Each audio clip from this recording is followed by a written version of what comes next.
Welcome to face master கம் யாரை பற்றி பார்க்க போகிறோம்னா இப்போ நாடாளுமன்ற தேர்தலில் முடிஞ்சதில் பார்த்தீங்கன்னா மிகப்பெரிய ஆதிக்கம் பார்த்தீங்கன்னா எடப்பாடியோட மகன் ஆதிக்கம் இருந்துச்சு. பணப்பட்டுவாரிலேருந்து எல்லாமே பார்த்தீங்கன்னா எடப்பாடி பழனிசாமி மகன் பார்த்துக்கிட்டாரு. ஆனால் இப்போ வர சட்டமன்ற தேர்தல் 2026 பார்த்தீங்கன்னா எடப்பாடியோட மகன் மிதுன் பார்த்தீங்கன்னா போட்டியிட போகிறதா சொல்கிறாங்க.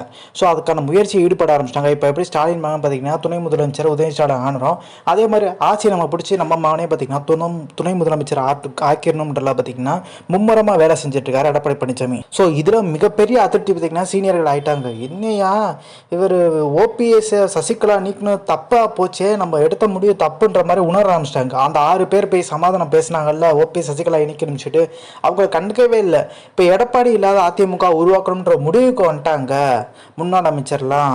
ஸோ கிட்டத்தட்ட பார்த்தீங்கன்னா டிசம்பர் வரைக்கும் தான் பார்த்தீங்கன்னா அந்த கெடுதுக்கு அப்புறம் பார்த்தீங்கன்னா எடப்பாடி பழனிசாமியை மொத்தமாக காலி பண்ணுறதுக்கான வேலைகள் தீவிரமாக நடந்துட்டு இருக்கதை சொல்கிறாங்க. எடப்பாடியோட மகன் ஆதிக்கம் செலுத்துறது பார்த்தீங்கன்னா எந்த சீனியருக்கும் பிடிக்கல. யார் வேட்பாளர் நிற்கணும்னு சொல்லிட்டு அவர் முடிவெடுக்கிறாரு. நாடாளுமன்ற தேர்தலையும் பார்த்தீங்கன்னா அது ஆதிக்கம் இருந்ததை சொல்கிறாங்க. ஸோ இப்படியே போயிருந்தால் கட்சி அழிச்சிருவார் எடப்பாடி பழனிசாமி. அட்லீஸ்ட் ஆளுங்கட்சியாச்சும் வர முடியாட்டும். ஒருவேளை பார்த்தீங்கன்னா எடப்பாடி பழனிசாமி 2026 எதிர்கட்சியாக வந்தாலுமே எதிர்கட்சி துணைத் தலைவர் பற்றி அவர் மகனுக்கு கொடுத்துக்க கூட தயங்க மாட்டார்ன்ற மாதிரி ஒரு விஷயம் இப்போ வெளியே இருக்குது. ஸோ இந்த information like share subscribe. Thanks for வாட்சிங் திஸ் வீடியோ.